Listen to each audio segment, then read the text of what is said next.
course, no matter what they're posting, it is illegal for the FBI to be directing censorship, flat out, a violation of our law. But they did it anyway. One senior FBI agent in San Francisco, Elvis Chan, who has his pronouns listed on the FBI website, of course, even sent a list of satire accounts to Twitter so they would be banned.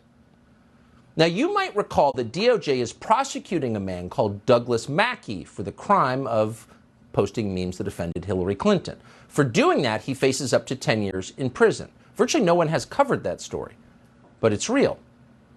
So these new Twitter files show that the FBI was deeply involved in what was happening on Twitter and going after people for making fun of Democrats. Right, in a free country. Charlie Hurt is with the Washington Times. He joins us to assess what we have just learned about this. Charlie, thanks so much for joining us. So on the one level, it's ridiculous, of course, that our biggest law enforcement agency is trying to force people to stop telling jokes. But on the other hand, this is a crime, unless I'm missing something.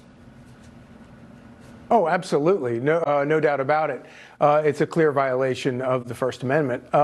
And, you know, I think that this latest dump reveals, you know, I mean, literally, there were so many interactions between the FBI and other branches of the federal government and Twitter where they got together to collude on what was allowed to be shared on the platform and what was not allowed to be reported on the platform, that they were actually opening up new back channels on platforms that I had never heard of before, many viewers had never heard of before, in order for them to keep in constant touch with one another. And the thing to remember is, if this were if this were happening during the Pentagon Papers, and we were realizing this degree of collusion between the FBI, the CIA, the federal government, and the New York Times, or if we woke up today and there was this level of collusion between Fox News and the federal government in the middle of an election to determine what we would or would not report,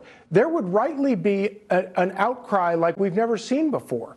And yet it happens here, and an alarming number of the supposedly mainstream media, they're just like, whatever. Well, I wouldn't even say they're the media. They're not journalists. They're sock puppets for headquarters. Right. I mean, they're working on behalf of the state against the population of the country. I mean, the FBI was working for a political party, the one in charge. So how is this different from what the secret police do in authoritarian countries?